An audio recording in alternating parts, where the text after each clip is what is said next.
Imagine this. The year is 1932. The streets of America are silent. Factories have shut down. Businesses have collapsed. And millions of people stand in long, desperate lines just to get a single. Imagine this. The year is 1932. The streets of America are silent. Factories have shut down, businesses have collapsed, and millions of people stand in long, desperate lines just to get a single piece of bread. This was the era of the Great Depression, a time when hope itself felt like a luxury. But even in this overwhelming darkness, there was one thing that refused to disappear. Something stronger than hunger, stronger than fear, and that was love. Today, on World Class YouTube, we take you on a journey through forgotten stories. Stories where food was not just survival, but a symbol of loyalty. Where a wife baked a water pie for her husband because they couldn't afford milk or eggs. Where empty kitchens still held full hearts. This is the story of how love didn't just survive the Great Depression. It defeated hunger itself.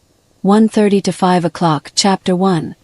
The Kitchen of Hardship, the Dandelion Salad Story. In the 1930s, the word home didn't just mean shelter. It meant resilience.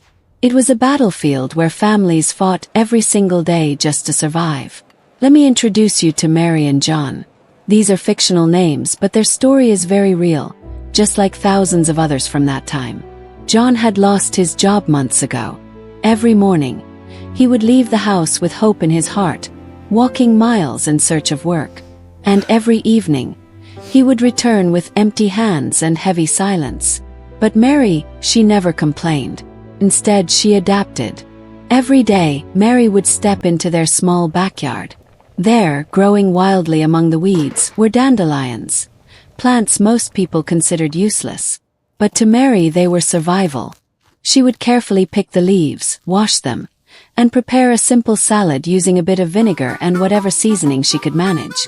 And when they sat down to eat, Mary would smile and say, "John, look. Today I made something new for us." That salad wasn't just wild greens. It was a message that said, "I am with you, no matter what." In those moments, John didn't feel like a failure. He felt loved. The dandelion salad became more than just food. It became a symbol of patience, sacrifice, and quiet strength. It showed that even when life gives you almost nothing, love finds a way to create something meaningful. 5 to 10 o'clock, Chapter 2. The invention of the poor man's meal. When wallets are empty, something interesting happens. The mind becomes creative. During the Great Depression, one of the most famous dishes to emerge was something called the poor man's meal. Simple, cheap, humble. It usually consisted of potatoes, onions, and sometimes a little oil or leftover scraps. Whatever was available. No fancy ingredients. No luxury. But here's what makes it powerful. For many couples, this wasn't just a meal. It was an experience. Imagine this. A small wooden table, a flickering candle, and two people sitting across from each other. On the table, a simple plate of fried potatoes and onions. And yet, they talked, they laughed, they shared dreams, just as if they were dining in a grand palace. Because they understood something deeply important. If they allowed despair to take over, they would lose not just food, but each other. So they chose joy. They turned scarcity into connection. They made their poor man's meal feel like a celebration. This era also gave birth to incredible culinary creativity. People baked cakes without eggs or milk, like the famous wacky cake. They made pies with just water, sugar, and flour. Think about that for a moment. No eggs, no butter, no milk.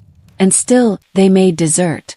Not because they needed it to survive, but because they needed it to feel human. Today we have access to everything. Supermarkets are full. Food delivery is one click away. But the real question is, could we still find happiness if all of that disappeared? 10 to 1500 hours. Chapter 3. Love letters and empty stomachs. The most powerful stories from the Great Depression are not about food. They're about sacrifice. Real accounts tell us that many men would quietly give up their meals for their families. They would push their plates away and say, "I'm not hungry. I already ate." But they hadn't, and their wives knew it. They understood the truth, but they chose silence. Not because they were weak, but because they respected the love behind that sacrifice. It was a silent conversation, a shared understanding, a kind of love that didn't need words. There are diary entries from that time that capture this beautifully. One woman wrote, "We were hungry, but we were not alone. We held each other's hands, and that was our greatest wealth." Think about that. No money, no security, no certainty about tomorrow. And yet, they felt rich. Why? Because they had each other. Love during the Great Depression wasn't about grand gestures or expensive gifts. It was about small, quiet acts. Saving the last piece of bread, sharing warmth on a cold night, writing letters filled with hope instead of fear. Even in hunger, they found ways to nurture their relationships. Even in uncertainty, they chose loyalty. 1500 hours, end. Conclusion. The lesson for today. Today, we live in a world of abundance. Food is everywhere. Technology connects us instantly. Comfort is easy to find. And yet, something feels missing. Maybe it's the kind of sacrifice those couples understood. Maybe it's the depth of connection they built in the face of hardship. The Great Depression taught us something timeless. Relationships are not built on what you have. They are built on what you're willing to give.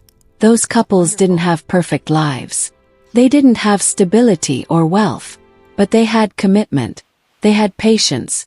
They had love that showed up, even when everything else disappeared. So here's a question for you. What does true love mean to you? Is it in grand gestures? Or in the small, everyday sacrifices? And can something as simple as food still be one of the most powerful ways to express love? If this story touched your heart, share your thoughts in the comments below. We'd love to hear your perspective. And don't forget to subscribe to World Class YouTube for more powerful stories from history. Stories that remind us what truly matters. Until next time, take care of your loved ones, because in the end, love is the only thing that truly lasts.